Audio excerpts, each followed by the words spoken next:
IEEE PRT की तैयारी में आपका स्वागत है। आज मैं आपको पढ़ाने वाली हूँ टीचिंग मेथोडोलॉजी के इतने मज़ेदार क्वेश्चंस जो हर बार पेपर में रिपीट होते हैं, तो मिस मत करना, एंड तक ज़रूर देखना। देखिए, पहला क्वेश्चन कह रहा है which of the following is a feature of a constructivist classroom. निम्नलिखित में से कौन सा रचनावादी कक्षा की विशेषता बताता है। रचनावादी आपको पता चल रहा है मतलब कंस्ट्रक्ट करना, कुछ चीज़ रचना। जैसे आप पिक्चर में देखें तो इसमें क्या कर रहे हैं, आपको दिख रहे हैं यहाँ पे क्या कर रहे हैं, बच्चे अपने आप कुछ चीज़ कर रहे हैं। तो पहली चीज़ हमें ये क्लासरूम बताती है कि ये स्टूडेंट सेंटर अप्रोच है आपकी, मतलब ये जो अप्रोच है वो आपकी क्या है, बच्चों के आसपास जो है वो घूमती है। दूसरा है, इसमें एक्टिव लर्निंग के ऊपर जो है फोर्स किया जाता है, मतलब बच्चा अपने आप से सीख रहा है, अपने आप से कर रहा है, तो वहाँ पे जो लर्निंग होगी वो क्या होगी, एक्टिव होगी in place of passive. Teacher का रोल यहाँ पे कम हो जाता है और बच्चों का रोल बढ़ जाता है। देखिए, अब हम ऑप्शन देखते हैं। ऑप्शन में हम सबसे पहले चूज करते हैं एलिमिनेशन मेथड। ऐसे मेथड जो हमें लगता है ना, दो तो कुछ कुछ ऐसे होते हैं, दो तो मोस्टली आपको मिल जाएंगे कि जिसको देख के लगेगा भाई बहुत अटपटा सा है, ये तो मैच ही नहीं कर रहा कहीं। देखिए, फर्स्ट टीचर सेंटर, जबकि मैं आपको पहले बता चुकी हूँ कि ये जो क्लासरूम है वो हमारी स्टूडेंट सेंटर्ड होती है, बच्चे के आसपास, तो ये तो हो गया गलत। मेमोराइजेशन बेस्ड, मतलब स्मरण आधारित शिक्षा के ऊपर जो है इस चीज़ को फोकस किया जाता है, मतलब मेमोराइज करो करो करो, याद रखो, तो ये चीज़ भी होगी गलत। उसके बाद एक्टिव स्टूडेंट पार्टिसिपेशन, अच्छा ठीक है, मैंने बोला है कि यहाँ पे एक्टिव लर्निंग चल रही है ना, सक्रिय रूप से बच्चे की भागीदारी है यहाँ पर, तो ये हो सकता है। और नेक्स्ट बोल रहा है फोकस ऑन एग्जाम्स, मतलब केवल परीक्षाओं पर ही आधारित है, मतलब हमारा मेन फोकस क्या है कि बच्चे को सिर्फ एग्जाम के लिए रेडी करना, तो ये भी हो गया ना बिल्कुल अजीब सा। तो हमारा जो सही आंसर बना वो है एक्टिव स्टूडेंट पार्टिसिपेशन। अच्छा, कभी कभार पूछा जाता है कि यहाँ पे टीचर का रोल क्या होता है, तो यहाँ पे जो टीचर का रोल होता है वो एज अ फैसिलिटेटर होता है। ये आपने वर्ड सुना होगा, बहुत बार पेपर में पूछा गया है। टीचर का रोल क्या होता है, एज अ फैसिलिटेटर होता है, मतलब एज अ मार्गदर्शक होता है, मार्ग दिखाया जाता है और बच्चा उस पर चलता है। आई होप आपको ये क्वेश्चन समझ में आएगा। नेक्स्ट क्वेश्चन देखिए, नेक्स्ट क्वेश्चन पूछ रहा है problem based learning is effective for, मतलब समस्या आधारित शिक्षा किसके लिए प्रभावी है। आप देखो, मैं आपको दोनों लैंग्वेज में, हिंदी में भी आपको चीज़ें मिलेंगी और इंग्लिश में भी मिलेंगी, दोनों लैंग्वेज में आपको सिखाऊंगी ताकि किसी भी लैंग्वेज के बच्चे के लिए कोई प्रॉब्लम ना। ठीक है, प्रॉब्लम बेस्ड मतलब समस्या आधारित शिक्षा का मेन जो है वो किस लिए इफेक्टिव है। फर्स्ट, सिर्फ रटना, रोट मेमोराइजेशन, मतलब रटने के लिए कि हमें क्या बच्चे को क्या एक रट्टू तोता बनाना है, नहीं। ठीक है, रटने के ऊपर हमारा फोकस नहीं है, आज की एजुकेशन ये चीज़ नहीं मानती। दूसरा, प्रमोट क्रिटिकल थिंकिंग, मतलब आलोचनात्मक सोच को बढ़ावा देना, जहाँ पे बच्चा चीज़ों को खुद करके देखे, खुद फंसे, आइडियाज़ निकाले, जनरेट करे, कुछ प्रॉब्लम आ रही है तो फिर टीचर तो होता ही है साथ में उनको बताने के लिए। नेक्स्ट, पैसिव लिसनिंग, कि सिर्फ बच्चा क्या करे, इस चीज़ में सुनता ही रहे, मतलब उसका कुछ रोल नहीं है, कुछ उसका एक्टिव पार्टिसिपेशन नहीं है, सिर्फ टीचर ही है जो बोला जा रहा है बोला जा रहा है, तो ये वाला ऑप्शन भी टोटली रॉन्ग है और रोड मेमोराइजेशन भी टोटली रॉन्ग है। नेक्स्ट आता है एग्जाम प्रिपरेशन, मतलब केवल परीक्षा की ही तैयारी पे फोकस किया जाए, सिर्फ हमें बच्चे को नंबर के लिए जो है तैयार करना है, नहीं, गलत। अगर आप इस डायग्राम को देखो तो डायग्राम में क्या है कि हम क्या करते हैं, बच्चे को हम प्रॉब्लम देते हैं, उसके सामने हम एक प्रॉब्लम दे देते हैं, एक समस्या दे देते हैं, जिसपे वो अपने क्या करता है, आइडियाज़ ढूंढता है। ठीक है, उसके बाद नॉलेज, मतलब अपनी जो है अपना वो ज्ञान लगाने की कोशिश करता है कि कैसे मैं इस प्रॉब्लम को सॉल्व कर पाऊँ। उसके बाद क्या होगा, नेचुरली सी बात है कि बच्चे को कुछ ना कुछ इश्यूज तो उसमें आएंगे, परेशानियां आएंगी, और उसके बाद कोर्स ऑफ एक्शन लिया जाएगा, मतलब उसको बताया जाएगा कि हम कैसे आगे चल के जो है इन चीज़ को सॉल्व कर सकते हैं। तो बेसिकली इसका राइट आंसर क्या हुआ कि ये जो है क्रिटिकल थिंकिंग जो है प्रमोट कर रहा है, जहाँ पे बच्चा चीज़ों को एनालाइज कर रहा है, विश्लेषण कर रहा है उनका, और उनका मूल्यांकन कर रहा है। ठीक है, तो ये हो गया। नेक्स्ट क्वेश्चन देखते हैं। नेक्स्ट क्वेश्चन बोल रहा है वैगोट्स्की जोन ऑफ प्रॉक्सिमल डेवलपमेंट, मतलब जेपीडी रेफर्स टू, इसका मतलब क्या होता है, वैगोट्स्की का समीप स्तर विकास का क्षेत्र किससे संबंधित है। ठीक है, किससे जुड़ा हुआ है, तो जेपीडी हम जानेंगे। जोन ऑफ प्रॉक्सिमल डेवलपमेंट क्या कहता है, यहाँ पे आपको पिक्चर भी दिख रही है, what I can't do, what I can do with help, मतलब बेसिकली जेपीटी का, इसकी मैं आपको ना डिटेल में मैं 2 सीरीज चलाऊंगी। एक सीरीज में आपके लिए प्रैक्टिस क्वेश्चंस लेकर आऊंगी जो मोस्ट इंपॉर्टेंट है, प्रीवियस ईयर में आ चुके हैं, और दूसरी सीरीज में मैं आपके लिए थ्योरी लेकर आऊंगी जिसमें हम इसे सारा थ्योरी वाइज पढ़ेंगे, ठीक है। तो वगोट्स्काई की जेपीटी कहती है कि ये इसमें जो है बच्चों को टास्क दिया जाता है जिसे वो गाइडेंस के थ्रू जो है, जो उनसे मोर नॉलेजेबल अदर, आपको एक इसमें टर्म देखने के लिए मिलेगी MKO। MKO का मतलब होता है मोर नॉलेजेबल अदर, ठीक है।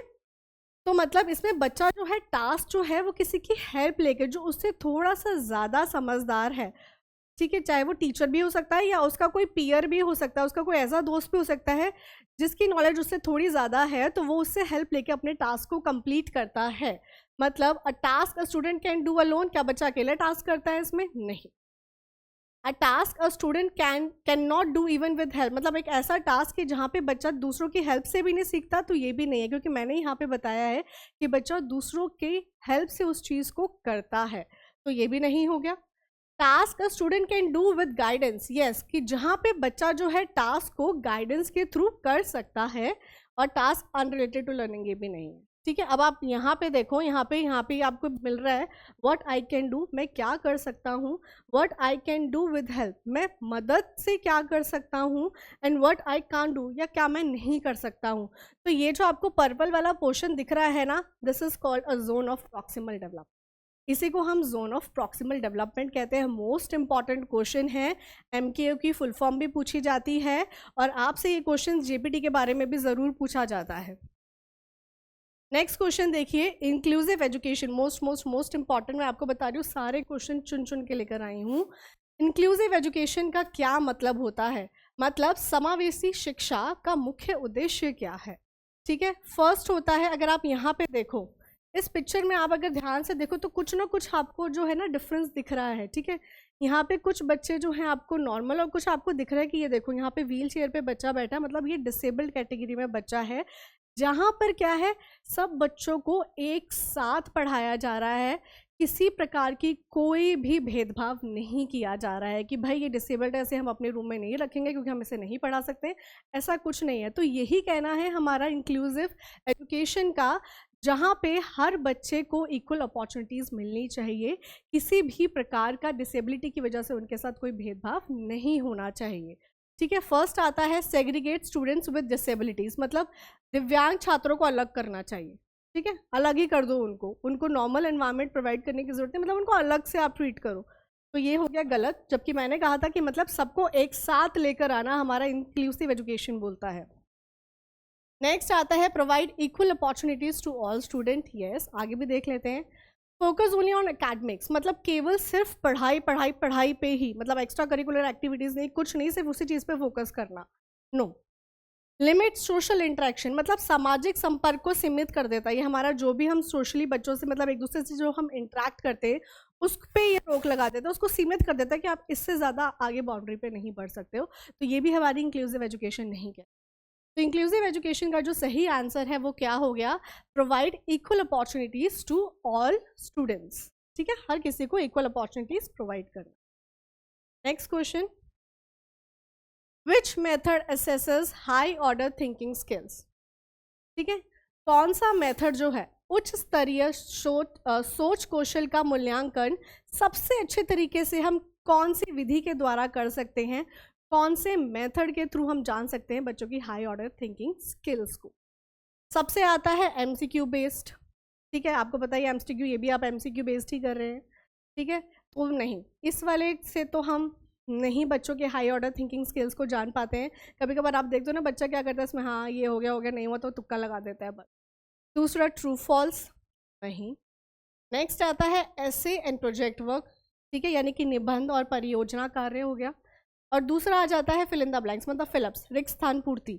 तो इसका अगर आप राइट आंसर देखेंगे तो ये है एसे एंड प्रोजेक्ट वर्क, ठीक है, जहाँ पे बच्चों को क्या दिया जाता है, कोई भी प्रोजेक्ट आपने दे दिया जहाँ पे उसको अपना दिमाग लगाने की ज़रूरत है, यहाँ पे तो वो तुक्के से भी काम चला लेता है, ये चीज़ें होती है। बट ऐसे और प्रोजेक्ट में अगर आप देखोगे तो उसको भाई सिचुएशन को पहले एनालाइज करना पड़ता है, सिंथेसाइज करना पड़ता है सिचुएशन को, उसके बाद वो उस चीज़ को इवैल्यूएट करता है, ठीक है, इवैल्यूएट करता है, मतलब एनालिसिस मतलब हो गया आपका विश्लेषण करता है, सिंथेसाइज मतलब उसका संश्लेषण करता है, उसके बाद इवैल्यूएशन मतलब उसका मूल्यांकन करता है। तो जहाँ पे आपकी थिंकिंग स्किल का यूज़ किया जाता है, ठीक है, यहाँ पे क्रिएटिविटी भी समझ में आती है, क्रिटिकल थिंकिंग भी समझ में आती है। तो एक हमारा ये प्रोजेक्ट वर्क हो गया ऐसे, जो हमारा बताता है कि हाँ, इस मेथड के थ्रू हम बच्चे की हाई ऑर्डर थिंकिंग स्किल्स को जज कर सकते हैं। नेक्स्ट क्वेश्चन देखिए, एक्टिव लर्निंग इंक्लूड्स, ठीक है, पिक्चर देखो, एक्टिव लर्निंग में क्या बोल रहा है ये, एक्टिव लर्निंग में देखो क्या कर रहा है, हर बच्चा कहीं ना कहीं जो है वो पार्टिसिपेट कर रहा है, किसी ना किसी तरीके से अपना योगदान दे रहा है, ठीक है। एक्टिव लर्निंग इंक्लूड्स मतलब सक्रिय शिक्षा में क्या शामिल है, पैसिव लिसनिंग मतलब ऐसा कि जहाँ पे मतलब निष्क्रिय सुनना, सिर्फ सुनते ही रहो, मतलब टीचर का मतलब वहाँ पे हो जाता है कि वो टीचर सेंटर्ड क्लास बन गई है। जैसे मैं भी आपको बोल रही हूँ, आप मुझे सुन रहे हो, तो वो वैसी क्लास बन गई है कि ठीक है, जहाँ पे बच्चा सिर्फ बोला ही, मतलब टीचर बोला जा रहा है और बच्चा सिर्फ चुपचाप होकर बैठा हुआ है, मतलब उसका कुछ रोल नहीं, ठीक है। तो एक्टिव लर्निंग क्या कहती है, इस क्वेश्चन का आंसर ना आप मुझे देंगे, क्योंकि मैं पहले आप लोगों को बता चुकी हूँ। यहाँ पे एक्टिव पार्टिसिपेशन तो आपकी तरफ से भी होना चाहिए, ठीक है। ग्रुप डिस्कशन मतलब बच्चा जो है क्या कर रहा है, आपस में आप देख रहे हो ना, ग्रुप में बैठे हैं, ग्रुप डिस्कस कर रहे हैं कि कैसी चीज़ें करनी चाहिए, कैसे, मतलब यहाँ पे जो है टीचर का रोल नहीं, सिर्फ बच्चे का रोल है। टीचर एज अ फैसिलिटेटर काम कर रहा है, उसने मार्गदर्शक करना था, वो कर दिया उसने। नेक्स्ट, कॉपिंग फ्रॉम बुक्स मतलब क्या करो, बुक्स लो और उसमें से बस कॉपी करना जो है, नकल करना शुरू कर दो, ये हमारी एक्टिव लर्निंग कहती है। वॉचिंग वीडियोज ओनली कि सिर्फ क्या देखो, सिर्फ वीडियो ही देखो, कुछ मत करो, ठीक है, सिर्फ वीडियो देखो, वो हमारी एक्टिव लर्निंग है। तो अब आप मुझे बताएंगे इसका आंसर क्या है।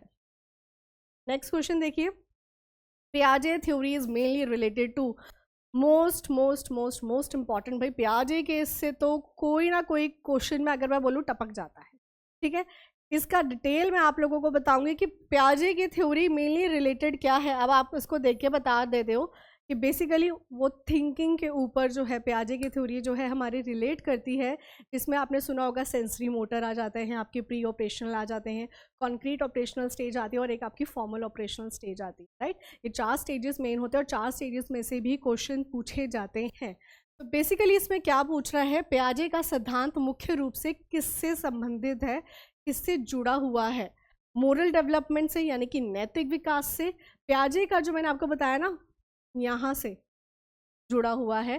कॉग्निटिव डेवलपमेंट मतलब संज्ञानात्मक विकास, कॉग्निटिव मतलब हमारा जो माइंड का, हमारा जो थिंकिंग प्रोसेस है वो चीज़ बताता है, ओके। फिजिकल डेवलपमेंट से मतलब शारीरिक विकास से हमारा पियाजे का थ्योरी जुड़ी हुई है, नहीं। इमोशनल से भी नहीं है, मोरल से भी नहीं है। जो मैंने आपको बताया, जो पियाजे की जो हमारी थ्योरी है वो संज्ञानात्मक डेवलपमेंट मतलब विकास से जुड़ी हुई है, हमारे ब्रेन, हमारे माइंड कि बच्चा किस एज में जाके क्या क्या प्रक्रिया करता है, क्या क्या चीज़ें देखता है। नेक्स्ट आ जाता है हमारा assessment for learning focus zone. Paper में ना कभी कभार चीज़ें पूछी जाती हैं, असेसमेंट फॉर लर्निंग और दूसरा होता है हमारा असेसमेंट ऑफ लर्निंग कभी। और इससे पूछा जाता है कि असेसमेंट फॉर लर्निंग में से मतलब फॉर्मेटिव असेसमेंट किसको बोलते हैं और समेटिव असेसमेंट किस में होता है। तो हम फॉर और ऑफ में ना कंफ्यूज हो जाते हैं। तो अगर आप ध्यान से देखिए फॉर्मेटिव असेसमेंट, इसकी ट्रिक देखिए, फॉर्मेटिव असेसमेंट भी फॉर से शुरू होता है, तो मतलब फॉर का मतलब असेसमेंट फॉर लर्निंग हो गया, मतलब फॉर्मेटिव असेसमेंट एक ऐसा असेसमेंट जो हमारी टीचिंग लर्निंग के प्रोसेस के दौरान चलता है, उसके ख़त्म होने के बाद नहीं, मतलब ड्यूरिंग द टीचिंग उसी दौरान हमारा फोकस किया जाता है। और जहाँ पे आ जाए आपका ऑफ, तो वहाँ पे हो जाता है हमारा सबमेटिव असेसमेंट, मतलब जो हमारा एंड में लिया जाता है। तो आप देखते हैं कि क्या है, अधिगम के लिए आंकलन का उद्देश्य क्या है, सिर्फ फाइनल मार्क्स देना, अंतिम अंक उनको प्रोवाइड कर देना, ये इसका एम कहता है, नहीं। क्योंकि ये मैंने बोला था ड्यूरिंग द टीचिंग प्रोसेस चलता है, एंड में नहीं होता। इम्प्रूविंग स्टूडेंट्स लर्निंग मतलब छात्र के सीखने में सुधार करा जाए, ओके यस हो सकता है। रैंकिंग स्टूडेंट्स मतलब छात्रों को रैंकिंग देना इसका काम है, बिल्कुल भी नहीं। या फिर पनिशिंग मिस्टेक्स की गलतियों में बच्चा अगर कुछ गलतियां कर रहा है तो उसको क्या करो, पनिश करो। अगली बार से अगर वो कुछ गलत करेगा भी या सही भी करेगा, वो करना ही छोड़ देगा डर के मारे। उसको पता है कि अगर मुझसे गलती से गलत हो गया तो क्या होगा, टीचर मुझे पनिश कर देगा। तो ये डर तो हमने बच्चे के अंदर पैदा करना ही नहीं है। हमें तो बच्चों के डर को कम करना है और उसे ख़त्म करना है। तो ये चीज़ भी ये नहीं कहता। मतलब छात्र के सीखने में सुधार लाना ही असेसमेंट फॉर लर्निंग का मेन फोकस है। एक चीज़ याद रखिएगा, बेशक ऑनलाइन प्लेटफॉर्म में नहीं हूँ, पर टीचिंग में बिल्कुल भी नहीं हूँ। बहुत पुराना एक्सपीरियंस है मेरा। Next, which is the characteristics of inclusive classroom? ये मैं नहीं बताऊंगी। इंक्लूसिव क्लासरूम, इंक्लूसिव एजुकेशन मैंने आप लोगों को समझाया है, अच्छे से समझाया है। इस क्वेश्चन का आंसर आप मुझे दीजिएगा, और अगर आपको दिक्कत लगे, कुछ भी परेशानी हो तो मुझे बता दीजिएगा, मैं इसका आंसर आपको प्रोवाइड कर दूंगी। इन केस अगर आपको इनका लिंक चाहिए होगा तो आप लिंक लिख के जो है कमेंट में मेंशन कर देना। आई होप आपको ये क्वेश्चन समझ में आए हो। So do not forget to like, share, save and subscribe. Thank you.